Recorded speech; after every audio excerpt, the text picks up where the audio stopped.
10, 9, 8, 7, 6. Fire.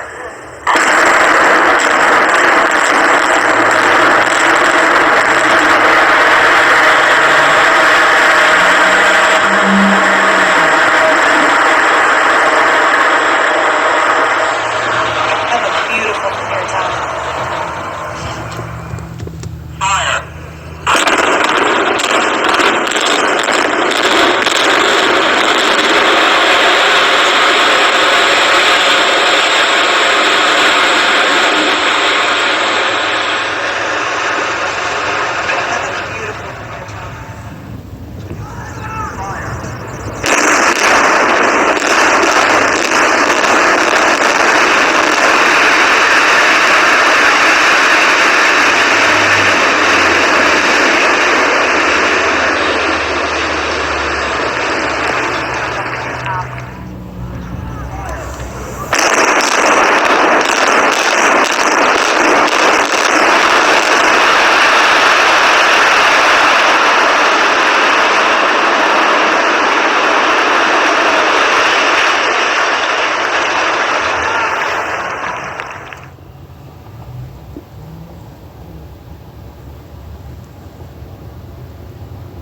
I was dashing in Idaho, which was a great experience. All right, Shalom.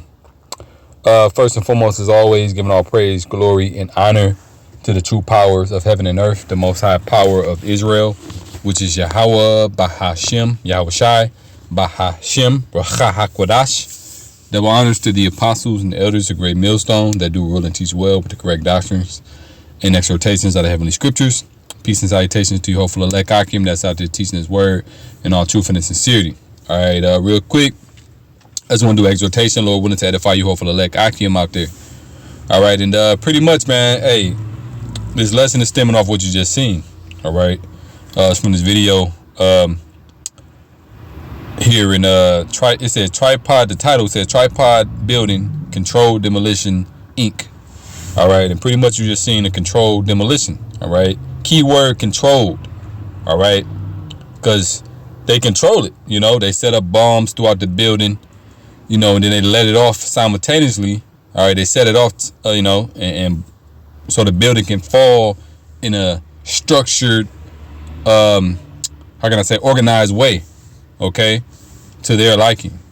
All right, and the reason why I played that video is because that's what's happening to the society, man. Okay, it's being systematically picked apart, man. Okay, destroyed. This is a controlled demolition of this modern day society, man. All right, this western Edomite society, man, societal structure. Okay, it's being broken down, and it's the elites that's doing it. You know, they got this whole thing, which I'm gonna get into, called like the phoenix rising from the ashes. Okay, we're gonna go into that, and also another term they use that's similar is build back better. Okay, because after you destroy something in a controlled demolition, you try to build it back. You build something up that's better. You know, you tear it down because you got in mind something else to build in its place that's going to be better. Okay, but according to the scriptures, the Lord ain't going to allow them to build back better, man. They're not going to go into a system that's that's greater than this wicked ass kingdom, man. Okay, it's only so far that the Lord is going to allow them to go. All right, He going to let them destroy everything. You know, but He ain't going to allow them to build it back up. And that's the trick bag that the Lord got them in. They think that they'll be able to accomplish this, man. But the prophecies say otherwise, man. We're going to get into it. But let me jump to this word controlled demolition real quick. All right.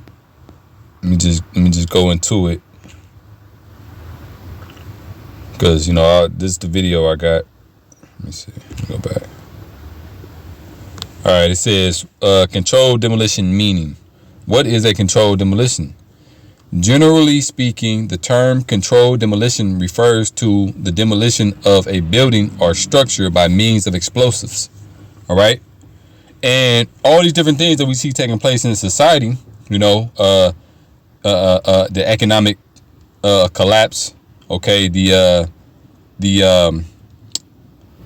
what is it? Supply chain issues that have been orchestrated, you know, the different pestilences, you know, that they've been pushing out in order to you know, to fulfill their agenda. Okay, the MOTB being slowly implemented. Okay, all these different things, you can liken it into, in a, you know, in a physical sense of them placing bombs throughout America. All right, different little things. All right, and they're gonna set it all off simultaneously in a controlled demolition.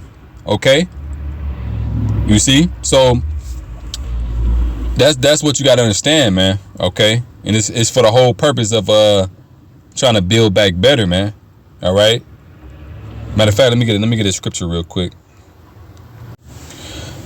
All right, this is the book of Job, chapter 14, and verse 5. Matter of fact, let's start at verse 4. It says, "Who can bring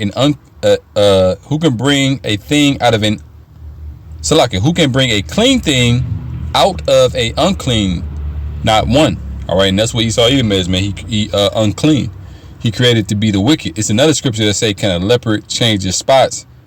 And can he that is accustomed to do wickedness do good?" Roughly paraphrasing.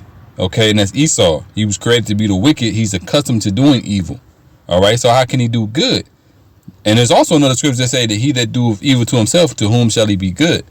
Okay, so just throwing that out there, man. You know, just that Esau, he's unclean. You know, but verse 5 is the main point. It says, "Seeing his days are determined."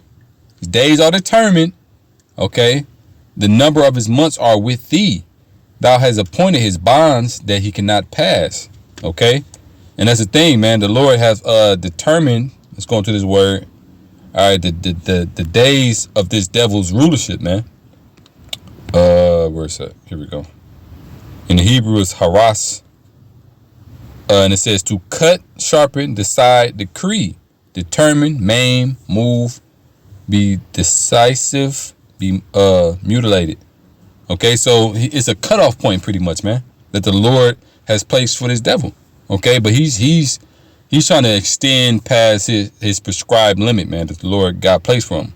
Okay, and that's you know, they even make movies about it, man. You know, I forget this one movie, man. It's a bunch of movies that they made about the year 3000. They got that movie Independence Day 2. All right, where they talking about how they defeat the Lord when they come back with the chariots. Their technology got so advanced, you know, and it was talking about the year 3000 and all of this bullshit, man. All right, so it's saying, "Seeing his days are determined, the number of his months are with thee." So he can't go past those number of months, man. Not 1 minute, not one hour, not one day past those prescribed months that the Lord got placed, man. It says, "Thou has appointed his bonds." If I look at the word bonds, it says, "Appointed his bonds that he cannot pass." Strong's H 2706. Hulk. And it says, "Statute, ordinance, limits." You see, something prescribed do. So this devil got, you know, he got a specific limit, man, to what he can do. All right, the Lord gonna allow him to do a lot. Okay, you know, when it pertains to these end times and the destruction that he coming with. Revelation 12:12, knowing his days are determined. I mean, not he coming down with great wrath because he know they got a short time, man. Revelation 12:12. All right, so hey, the Lord gonna allow him to do a little bit, you know, but it's all for his purpose, man. You see, because the Lord is just using him to bring the evil, then he gonna destroy him. How about that? All right. So now let me go to this other term that I was looking at. And there's another lesson I want to go into. But let me see. There we go.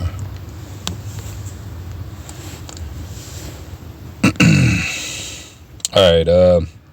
Now I typed in Phoenix rising from the ashes. And it says right here, it says, what does Phoenix rising mean? It says to rise like a phoenix from the ashes means to emerge from a catastrophe stronger, smarter, and more powerful. Okay? And that's what Esau Edom think that he's going to do, you know? Because coupled with him, what he doing, you know, with the different things that the Lord is allowing him to do to bring forth the end, okay? Like World War III, the MOTB, these last remaining prophecies, you know, him creating order out of chaos, okay?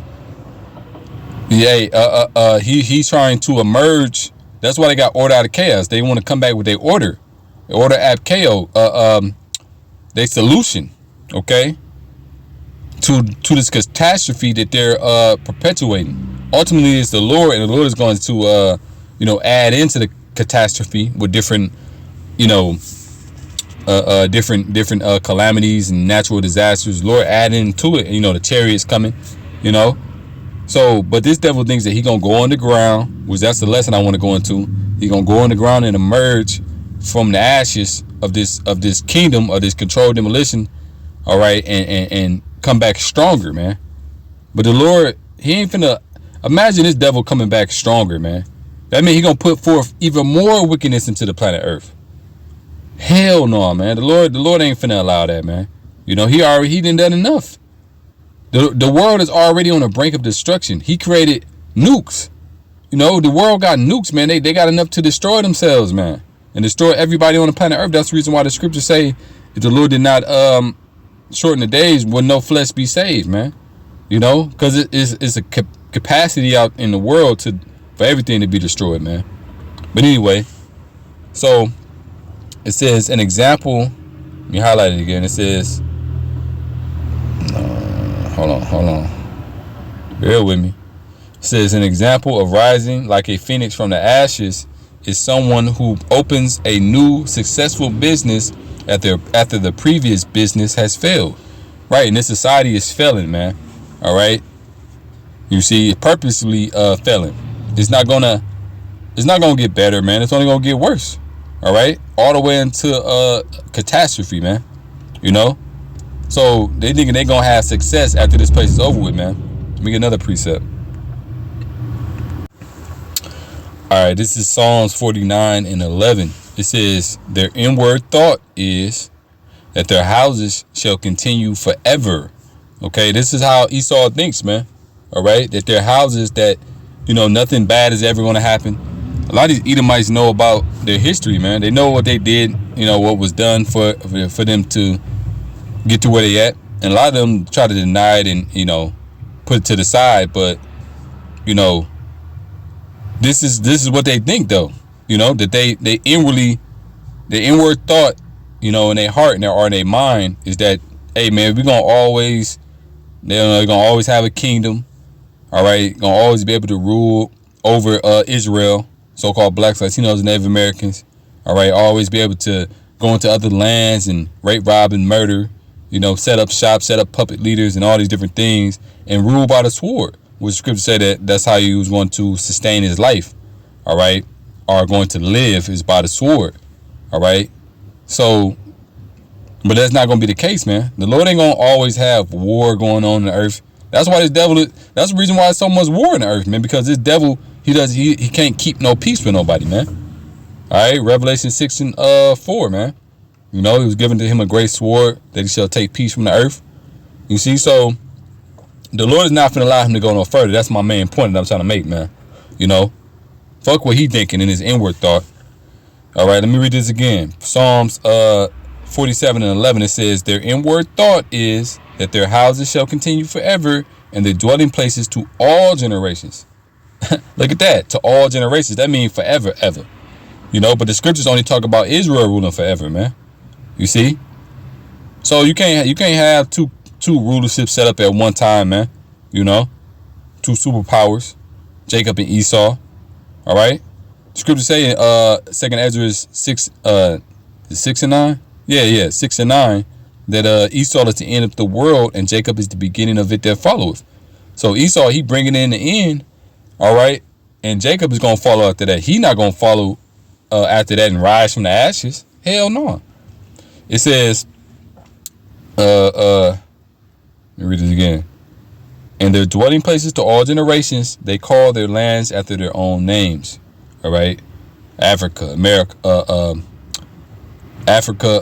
Scipios Africanus. They named, that's how they named Africa. It was originally called the Land of Ham, the Hamitic people.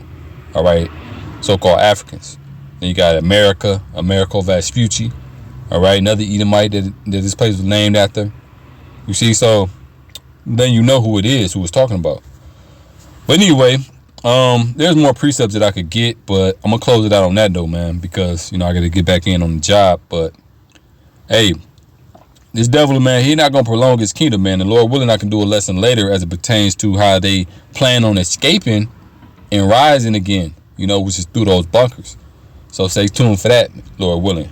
But anyway, hopefully this lesson was edifying to you. Hopefully, lek akim wa akwaf. The next time I say shalom.